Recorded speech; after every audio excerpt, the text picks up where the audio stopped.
Hey guys, how you going? Welcome to What in the World? Steve.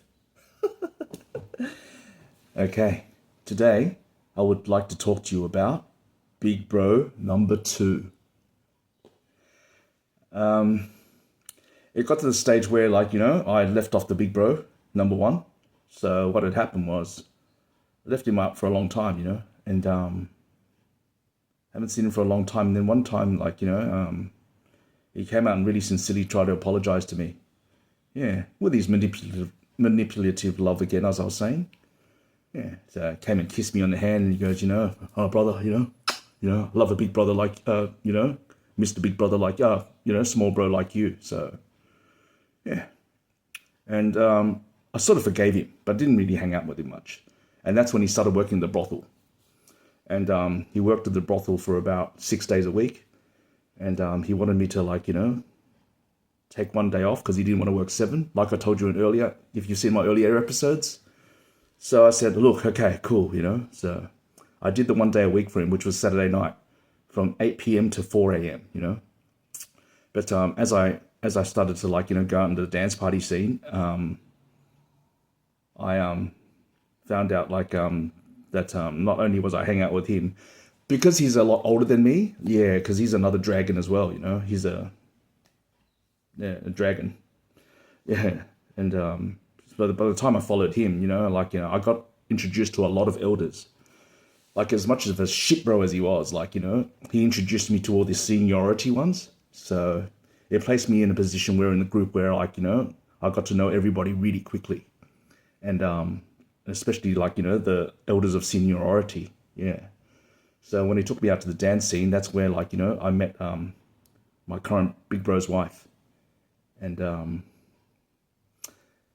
if you saw my other story of how he got punished, that's actually my big bro now, yeah, and it's because of his punishment and how he took the book out and used the rules is the reason why I borrowed money for his wife and then did so many things for them, because you wouldn't go stupidly someone out of your way for a woman when she's not even in your clan, because she's with another heading.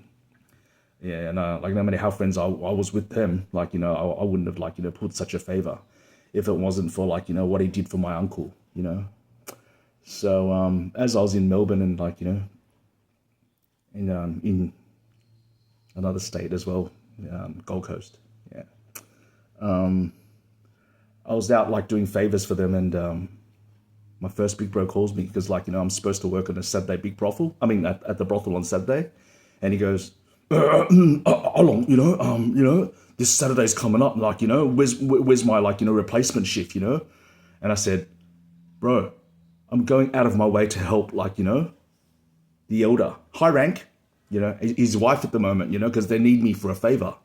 And he goes, I don't give a freaking hell about their favors, you need to come back and work, man. Otherwise I can't have my day off.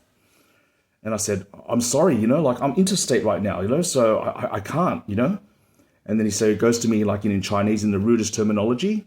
He called me a MF, which is called, And then I was on the phone. And then I said, what did you just say? I said, no one ever says that to me about my mum. Because my mum is the most person that I most love in this whole wide world. You dare say that? You better watch it when I come back.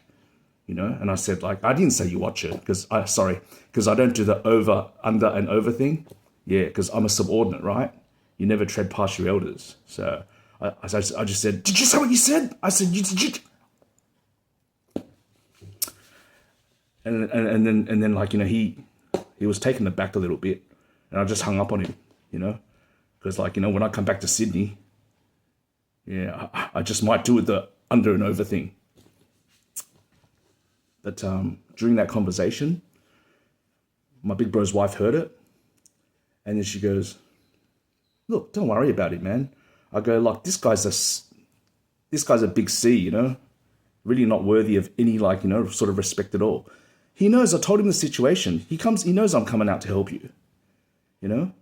And it's like a seniority, like, you know, that's pressed over a subordinate sort of a thing. Like, it's nothing that, like, you know, he could say to them because, like, you know, they're the elders. But of course he can squash me, but he can't call me an MF, you know what I mean? Yeah, that's something you don't say, you know? So she goes, oh, we've got a solution to that. That's simple. Just don't follow him anymore and just follow my husband. He's your big bro now. And then I go, I don't think the rules would be catered right for that, right? Like, you know, I can't do that. And then she says, let's just see how it unfolds. Yeah.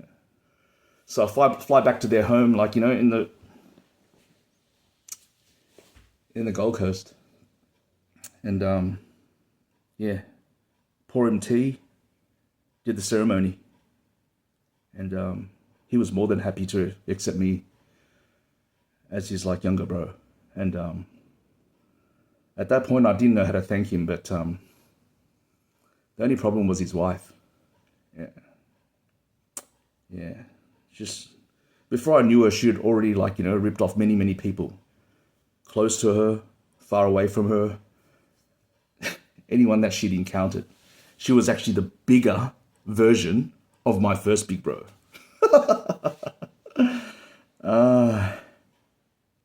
Only found that out later. Yeah.